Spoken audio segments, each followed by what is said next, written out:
Hello friends, हमारे YouTube channel में आपका बहुत बहुत स्वागत है। मैं जतन कुमार आज आपको ई रिक्शा चार्जर में बताने वाला हूं कि ई रिक्शा चार्जर के बारे में हम क्या बात करेंगे आज। कि ये जो आपका ब्लैक बोर्ड में एक हमने सर्किट यहाँ बनाया हुआ है, आपको बहुत ही ध्यान से इस सर्किट को देखना है कि मैं ये यहाँ पे समझा क्या रहा हूँ, आखिर मैं क्या इंडिकेट या क्या कहने की कोशिश कर रहा हूँ आपको। ये आपने ध्यान से इस बात को सुनना है, वीडियो को बिल्कुल स्किप नहीं करना है क्योंकि वीडियो बहुत ही इम्पोर्टेंट होने वाली है। बहुत ही ज़रूरी इसमें बातें मैं आपको समझाऊंगा जो कि किसी भी पीसीबी के अंदर आपको देखने को मिलेंगी। सबसे पहले जैसे कि आपने यहाँ पे बोर्ड देखा, हमारा जो ये चार्जर है या कोई भी चार्जर है ई रिक्शा का या कोई भी अदर पीसीबी है तो पीसीबी के अंदर जो हमारा एमसीयू होता है, यहाँ पे मैंने एक मेन आईसी लगा रखा है। चाहे आपका इन्वर्टर की पीसीबी है, चाहे आपकी एसी पीसीबी है, चाहे आपकी ई रिक्शा की चार्जर की है या ई रिक्शा कंट्रोलर है या आपकी और किसी भी प्रकार की पीसीबी है, इलेक्ट्रॉनिक पीसीबी जो कि 220 वोल्ट के द्वारा कोई भी आपकी प्रोडक्ट है जो कि ऑन होता है, तो उसमें जैसे आपका सोलर इन्वर्टर लगा लीजिए, जैसे ऐसे कई सारी पीसीबी होती हैं। एसी 220 वोल्ट से चलने वाली इलेक्ट्रॉनिक पीसीबी, तो उसके अंदर क्या क्या फंक्शन होते हैं, कैसे कैसे वो काम करती है। तो मैं अभी चार्जर की बात करूंगा कि चार्जर में कैसे कैसे फंक्शन होते हैं। एमसीयू किस प्रकार कंट्रोल करता है और डिजिटल सिग्नल कैसे निकालता है। हमारे यहाँ सबसे पहले एमसीयू आपने देखा सभी चार्जरों में लगा होता है, रिक्शा के चार्जर में। तो सबसे पहले एमसीयू को लाइन और न्यूट्रल एसी 220 वोल्ट की सप्लाई जो है, एसी 220 वोल्ट की सप्लाई जो है मिलती है। यहाँ पे एक रजिस्टर, दो रजिस्टर और एक डायोड लगा के उसको ऑप्टोकपलर लगाया जाता है। यहाँ पे ये जो हमारा है ये ऑप्टोकपलर है। तो ऑप्टोकपलर के द्वारा हम इस एलईडी को ऑन ऑफ करवाएंगे। यहाँ हाई वैल्यू रजिस्टर लगाएंगे 100 के की। तो इस ट्रांजिस्टर को 5 वोल्ट दे के यहाँ पे पुल डाउन रजिस्टर लगा के मेन आईसी को जीरो क्रॉसिंग जिसको हम बोलते हैं, मेन सेंस भी बोलते हैं, एसी लिंक भी इसको बोलते हैं। तो ये मेन आईसी को बताया जाता है कि एसी सप्लाई जुड़ गई है, क्योंकि जब तक मेन आईसी को नहीं पता लगेगा एसी सप्लाई जुड़ी है तब तक वो भी हमारा मेन आईसी इसको सेंस नहीं करेगा। दूसरा जो है, दूसरा सिग्नल एक और होता है हमारा, जैसे कि हमारी 48 वोल्ट की बैटरी है, यहाँ पे मैंने प्लस दिया, रजिस्टर लगाई, रजिस्टर लगा के यहाँ पे हम यहाँ पे एक वोल्टेज डिवाइडर का सिग्नल बनाएंगे। ये जो वोल्टेज डिवाइडर का सिग्नल होता है कम से कम ये 2.5 वोल्ट होता है। एक हो गया हमारा मेन सेंस का सिग्नल जो कि मेन आईसी को मिलेगा। एक हो गया बैटरी वोल्टेज सेंस का जो कि 2.5 वोल्ट के करीब होता है। जो मेन सेंस का हो गया वो 1 से 1.5 वोल्ट के करीब जो है सिग्नल दिया जाता है। जब ये मेन आईसी को 2 सिग्नल मिलते हैं उसके बाद ही मेन आईसी हमारा वर्क करना शुरू होता है। ऑसिलेटर आईसी को सिग्नल देगा ताकि ऑसिलेटर आईसी जो है वो स्विचिंग सिग्नल मॉसफेट के लिए निकाल सके। और इसमें दूसरी चीज़ क्या ज़रूरी होती है कि जब हमारे मॉसफेट वर्क करते हैं तो उसके मॉसफेट कितने एम्पेयर ले रहे हैं, जैसे कि 1 एम्पेयर या 2 एम्पेयर का लोड है तो उससे ज़्यादा अगर एम्पेयर लेने की कोशिश करेंगे मॉसफेट तो हमारा चार्जर जो है वो ऑटो कट हो जाएगा या फिर उसमें कोई फॉल्ट आ जाएगा जिसकी वजह से वो एरर का फॉल्ट आ जाएगा, वो अपने आप बंद हो जाएगा, या फिर आपके जो एम्पेयर है वो डाउन हो जाएंगे या आपके वोल्टेज डाउन हो जाएंगे जिसकी वजह से बैटरी चार्ज नहीं होगी। तो यहाँ पे एक सीटी लगा रखी है हमने, ये हमारी सीटी है। सीटी इसको बोलते हैं करंट ट्रांसफार्मर। यहाँ भी एक छोटा ट्रांसफार्मर है बड़े ट्रांसफार्मर के साथ, ये हमारे यहाँ पे जो बना रखा है ये बड़ा ट्रांसफार्मर है। उसके साथ ही सीरीज में एक सीटी यानी कि एक करंट ट्रांसफार्मर लगा हुआ है। तो यहाँ 41-48 डायोड लगा के ब्रिज बना के छोटा सा ऑपरेशनल एम्पलीफायर को सिग्नल देंगे। यहाँ पे 6 नंबर को हमने ग्राउंड कर रखा है, 7 नंबर से हमने इसको मेन आईसी को सिग्नल दिया हुआ है। जैसे कि यहाँ पे हमारा 6 नंबर पे हम क्या करेंगे, यहाँ पे रेफरेंस वोल्टेज देंगे, रेफरेंस। तो यहाँ पे हमारा जब मेन आईसी की हमारी रिक्वायरमेंट है कि यहाँ पे जैसे ही +1 वोल्ट आएगा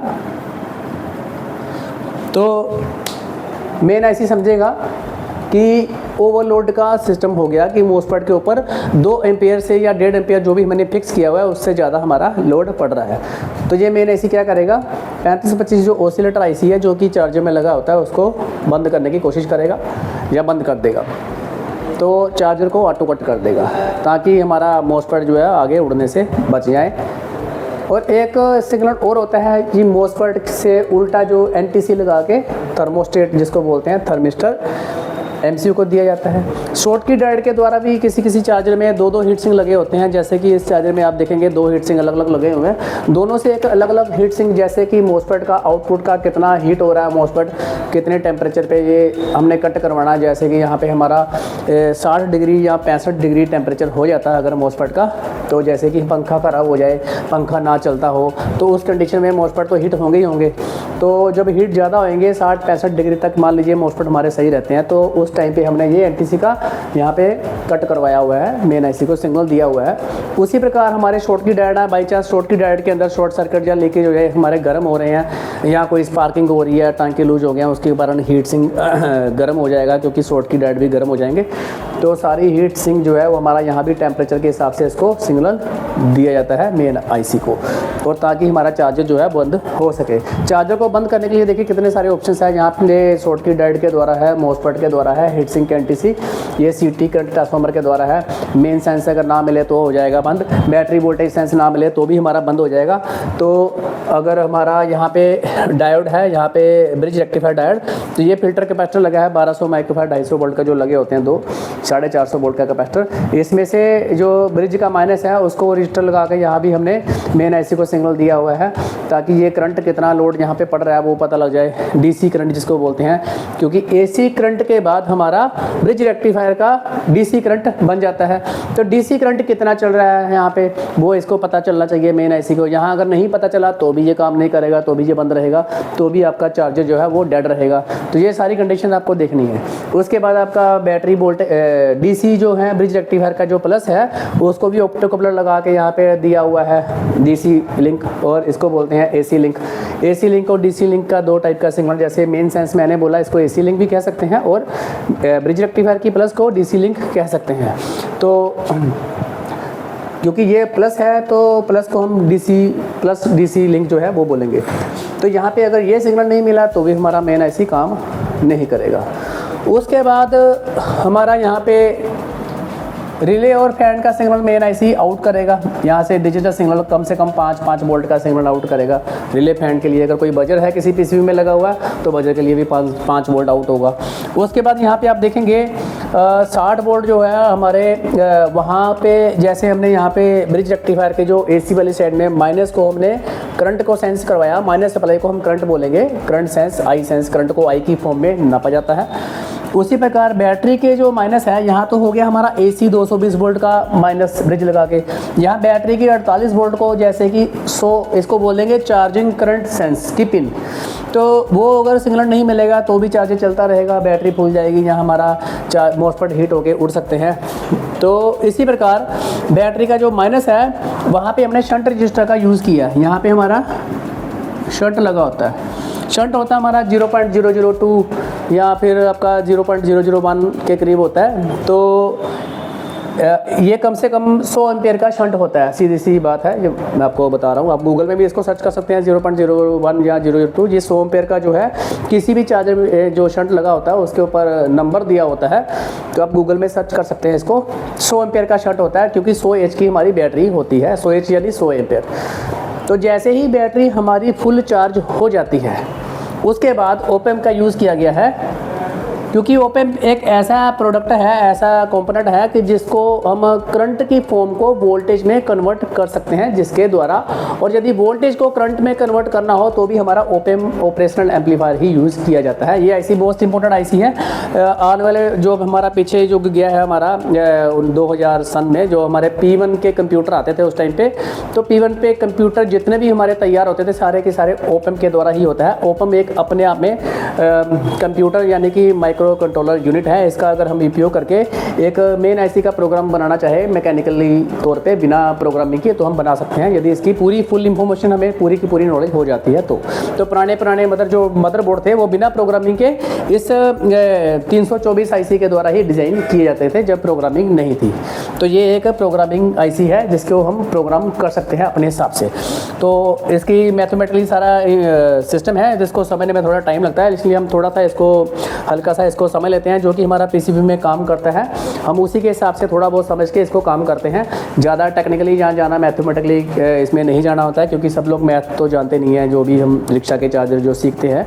तो इसलिए इसका थोड़ी सी नॉलेज होती है ऐसी जो कि हम टेक्निकली कोई भी बंदा आराम से समझ जाएगा ये कब क्यों कैसे ख़राब होता है, तो इसका आपको आराम से पता चल जाएगा। बिल्कुल भी मतलब टफ चैप्टर नहीं है कि इसका मतलब ये वहाँ P1 में यूज़ होते थे तो इसका टफ चैप्टर है, कोई ऐसी बात नहीं है। बिल्कुल आसान चैप्टर है ये, क्योंकि चार्जर के अंदर इसको समझना बहुत ही आसान होता है। यहाँ भी देखिए लगा हुआ ये 358 है, 358 इसके अंदर 2 कंपैरेटर यूज़ किया गया है ऐसे वाले। ये बहुत ही आसान सर्किट है, इसको समझना कम से कम 10 मिनट की बात है। 10 मिनट में आप इसको समझ सकते हो बहुत ही आसानी से।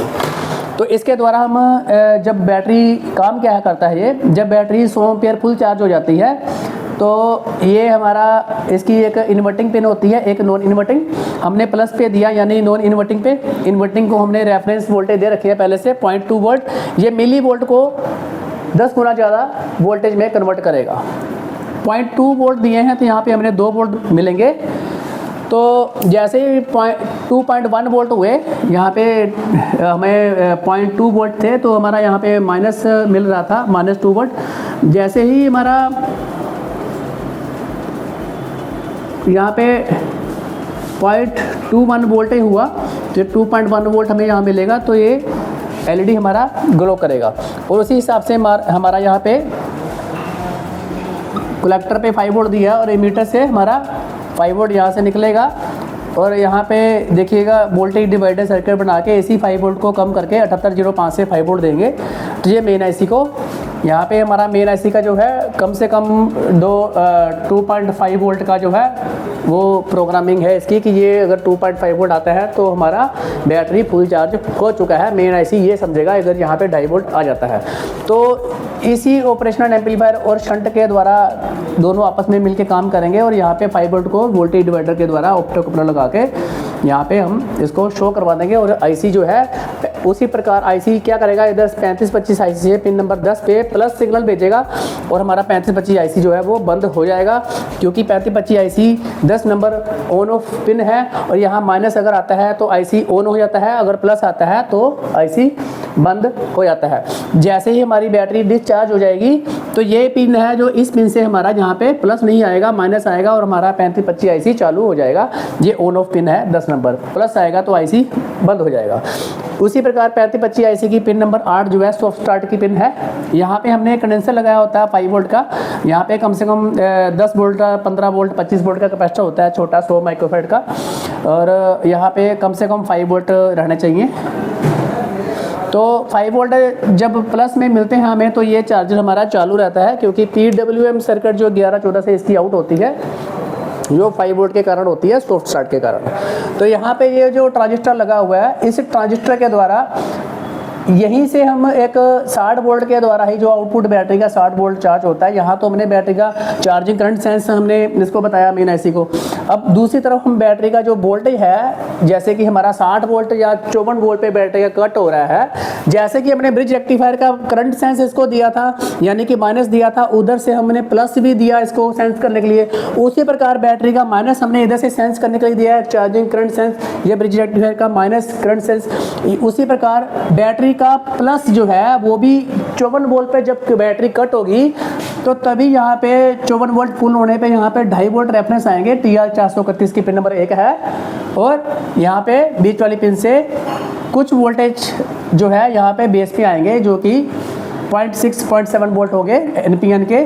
और NPN ट्रांजिस्टर क्या करेगा, इमीटर से ग्राउंड है और कलेक्टर से ग्राउंड आउट करेगा पिन नंबर 8 पर। इस तरफ से वोल्टेज भी धीरे धीरे कम होते जाएंगे और इधर से भी आईसी को ऑफ किया जा सकता है, 9 नंबर से भी और 10 नंबर से भी आईसी को ऑफ किया जा सकता है। तो मेन आईसी जैसे ही इसको मेन सेंस यहाँ से मिलता है और बैटरी वोल्टेज सेंस मिलता है तो मेन आईसी सबसे पहले ऑसिलेटर आईसी को चालू करता है, उसके बाद रिले को चालू करता है, जैसे कि यहाँ रिले लगी हुई है।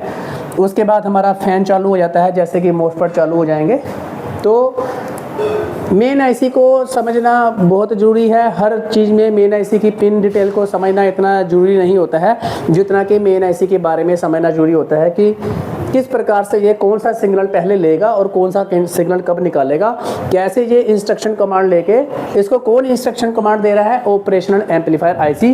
तो मेन आईसी को समझने के लिए सबसे पहले आपको ये ऑपरेशनल एम्पलीफायर आईसी के बारे में समझना होगा, जो कि इस चार्जर में, ये यूटीएल कंपनी का चार्जर है जो कि इस चार्जर में लगा हुआ है। तो इसी प्रकार, क्योंकि ये वीडियो थोड़ी समझाने में आपको थोड़ा अजीबोगरीब लग रहा होगा, थोड़ा टफ था, क्योंकि ये चार्जर जो है हमारा, जितने भी दुनिया भर के चार्जर है, ये सारा का सारा कॉन्सेप्ट चार्जरों में आने वाला है, जहाँ आ भी रहा है अभी। तो इन चीज़ों को यदि आप सीख जाते हो, पहले से आपको पता होगा कि यहाँ पे क्या क्या सिग्नल आएंगे, क्या क्या निकलेंगे, तो आपको चार्जर सीखने में बहुत ही आसानी रहेगी। तो इसी प्रकार और भी ज़्यादा इंटरेस्टिंग वीडियो पाने के लिए आप हमारे चैनल को लाइक कीजिए, शेयर कीजिए, और साथ ही में हमारे यहाँ और भी कई प्रकार के कोर्सेज करवाए जाते हैं, एसी का, लैपटॉप का, वॉशिंग मशीन, फ्रिज का, और AC PCB, inverter AC PCB, आपका मैकेनिकल एसी फ्रिज, और साथ में इन्वर्टर का कोर्स भी यहाँ पे करवाया जाता है, ई रिक्शा कंट्रोलर का, वायरिंग का, मोटर बंडिंग का, और स्कूटी बाइक का मोटर बंडिंग का। तो अगर आपको और भी कोई वीडियो, जैसे कि चार्जर के बारे में मैंने आपको समझाया, कोई आपको डाउट अगर लग रहा है, तो आप दोबारा पूछना चाहते हो, मेरी कोई बात आपको समझ ना लगी हो, तो आप कमेंट बॉक्स में लिख के भेजिए कि हमें आपको किस प्रकार का जो है नॉलेज चाहिए, तो मैं आपको पूरी हेल्प करूँगा वहाँ आपको सर्किट डिटेल के हिसाब से या प्रैक्टिकली समझाने के लिए। तो आज की वीडियो हम यही समाप्त करते हैं। ओके, थैंक यू, धन्यवाद।